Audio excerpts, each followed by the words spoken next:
ये गीता का 10वें अध्याय का तीसरा श्लोक है।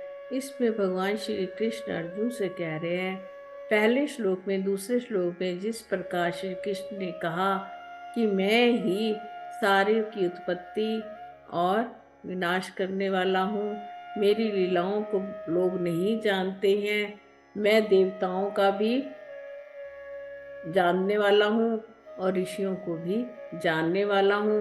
ये यहाँ पर देवता उसके लिए मनुष्यों में श्रेष्ठ आया और ज्ञानी जो है महर्षियों में जो उसके लिए आया जो ज्ञानियों में श्रेष्ठ है। तो ये दो चीजें ही होती हैं जिसका लोग अनुकरण करते हैं, इसलिए भगवान ने इस यहाँ पे दो चीजों को लिया। अब कहते हैं, हे अर्जुन, जो लोग मुझे आजन्मा, कि मैं जन्म नहीं लेता, मैं प्रकट होता हूँ। जैसे हम जन्म लेते हैं, भगवान वैसे जन्म नहीं लेते। हम क्या है? बिंदु की संतान है। भगवान क्या है? नाद। भगवान अजन्मा है, जन्म लेते हुए भी जन्म नहीं लेते हैं, नहीं लेते हैं ना, प्रकट हो जाते हैं। यदा यदा ही धर्मस्य ग्लानिर्भवति भारत। जब जब धर्म की हानि होती है तो श्री कृष्ण को अपना कोई ना कोई स्वरूप धारण करके इस जगत में आना ही पड़ता है। भगवान वास्तव में जन्म नहीं लेते हैं। फिर भगवान कहते हैं, मैं लोक महेश्वरम। एक तो अजन्मा है, दूसरा कहते हैं जितने भी लोक हैं, जितने भी ब्रह्मांड हैं, जितना भी संसार है, उसका महान ईश्वर मैं स्वयं हूँ। यहाँ पे भगवान अपनी समझ लो प्रशंसा कह लो, अपनी बड़ाई स्वयं बता रहे हैं।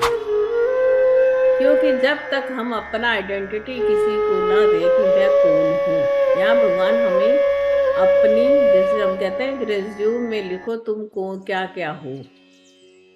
जब हमें कोई नौकरी चाहिए होती है तो हम क्या एक रिज्यूमे बनाते हैं जिसमें अपनी सारी क्वालिफिकेशन, जिसको कहते हैं विशेषताएं, उसको हम अंकित करते हैं और ताकि हमें जॉब मिल जाए।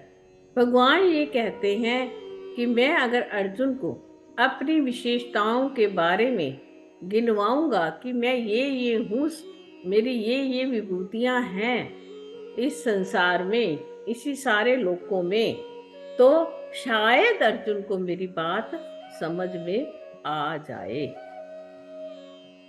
पहली विभूति भगवान ने बोली, भगवान ने अपनी विशेषता बताई कि मैं अजन्मा हूं, मैं जन्म नहीं लेता। अर्जुन, तू मेरे को ये मत समझियो कि मेरा भी नाश हो जाएगा। मैं आत्मा हूँ, चेतन हूँ। तू शरीर के ऊपर टिका हुआ है और मैं चेतन हूँ। मैं सबके भीतर बैठकर सभी कार्य मैं ही करवाता हूँ, फिर भी मैं कुछ नहीं करता, अकर्ता हूँ। हम थोड़ा सा भी काम कर लेते हैं, अपने आप को कर्ता मानना शुरू कर देते हैं। भगवान कहते हैं इतना बड़ा ब्रह्मांड, इतना बड़ा संसार मैंने रचा, परंतु फिर भी मैं कहता हूँ मैंने कुछ भी नहीं किया। मैं सारी दुनिया मैंने पैदा करी है, पर मैं फिर भी अजन्मा कहता हूँ अपने आप को कि मेरा कभी जन्म नहीं होता। सभी लोगों का ईश्वर मैं हूँ। ये जितने भी लोग हैं, जितने भी संसार में तुझे लोग नजर आते हैं, उन सब का ईश्वर होता है बड़ा। उन सब का मैं ही करता धरता स्वामी हूँ। स्वामीपना मेरा ही है हर जगह। असमूढ़ा, जो ज्ञानवान व्यक्ति होता है, सा, वो मनुष्यों में मर्त्येषु, जो मनुष्यों में श्रेष्ठ ज्ञानवान। मनुष्यों में श्रेष्ठ मैंने कहा था ना, कौन होते हैं? ज्ञानी लोग। एक आम मनुष्य होते हैं, एक मूर्ख लोग होते हैं और एक ज्ञानी होते हैं। ये बात आपको पता है ना। एक साधारण बुद्धि वाले कह सकते हैं, एक मूर्ख है जिनकी बुद्धि कम कार्य करती है, और एक होते हैं बहुत ही ज्ञानवान। ज्ञानवान मां प्रपद्यते वासुदेवा सर्वमिति सा महात्मा सुदुर्लभा। भगवान ने चौथे अध्याय में कहा था कि ज्ञानवान जो व्यक्ति होता है वो क्या है, मेरे को प्राप्त होता है। कहा था ना। वो फिर जो ज्ञानी होता वो क्या समझता है सारे संसार को? वो सोचता है कि सारा संसार क्या है, ब्रह्म ही ब्रह्म है। ज्ञानवान, ज्ञानवान की दृष्टि में सारा संसार परमात्मा है। ज्ञानी जो होता है, भगवान कहते हैं, फिर ऐसा समझकर संसार में सुख दुख हानि लाभ जन्म मरण हर्ष शोक में समान रहता है, क्योंकि उसको ज्ञान हो चुका है। ज्ञान की जिसको होता है उसकी दृष्टि में सोना और मिट्टी भी एक समान होते। समलोष्टम कांचन। कांचन होता है सोना और लोष्ट होते हैं मिट्टी। उसके लिए ना मिट्टी है ना कोई सोना है, उसके लिए सब समान रूप से चीजें हैं। भगवान यहाँ पे ये अर्जुन को समझाने के लिए कह रहे हैं कि अर्जुन, जो मुझे सभी लोकों का महेश्वर और मुझे अजन्मा जानकर और सभी लोकों का ईश्वर मानकर ऐसा ज्ञानी जब मेरी शरण में आ जाता है, जिसकी जो बुद्धि होती है सम हो जाती है, तो वो क्या होता है, सर्व पापई परमुच्यते। सभी पापों से क्या होता है, छूट जाता है। अब प्रश्न ये होता है कि अगर हमें पापों से छूटना है तो हम क्या करें, है ना। तो कहते हैं अगर आपने पापों से छूटना है तो क्या बना है, ज्ञानी बन जाओ, है ना। ज्ञान हो लो। ज्ञान में क्या आ जाता है कि मैं कुछ भी नहीं करता, जो कुछ करता है परमात्मा ही करता है। ना मेरे में कुछ है, ना मैं किसी का, ना कोई मेरा, ही ज्ञान है। जो कुछ संसार जगत दृश्यमान है सब एक चेतन ही चेतन है। हर जगह परमात्मा ही परमात्मा है। जब हमारा दृष्टिकोण इस प्रकार का हो जावे, समझो हम ज्ञानी बन गए।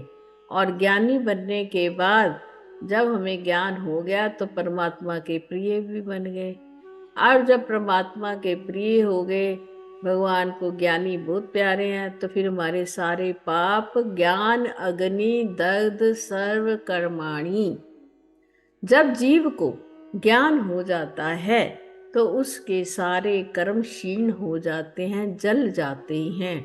जब हमारा कोई कर्म रहा ही नहीं तो फिर कहाँ हमारा कोई पाप है और कहाँ हमारा कोई पुण्य है।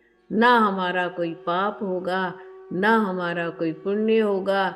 जब हमारे पास कोई सामग्री ही नहीं है, कोई कर्म ही नहीं है, तो फिर हम इस लोक में दोबारा क्यों आएंगे? नहीं आएंगे ना। तो फिर हमारे जितने भी ज्ञान होने से हमारे पाप भी अगर हमने जीवन में कभी करे हों, उनका भी भगवान यहाँ पे कह रहे हैं मैं नाश कर देता हूँ और सब पापों से जीव की निवृत्ति कर देता हूँ। जिस जीव के सारे पाप नष्ट हो जाते हैं वो क्या हो जाता है, बिल्कुल साफ निर्मल मन जो है भगवान को वही बड़ा पसंद होता है। हमारे भीतर कुछ भी ना रहे, ना कुछ लेना ना देना, मगन रहना बस। तो भगवान कहते हैं जो मुझे इस प्रकार से अर्जुन जान जाता है, ऐसे मनुष्यों में जो ज्ञानी होते हैं वो ही मुझे जानते हैं। फिर मैं उनके सारे पापों से उनको दूर कर देता हूँ। हरि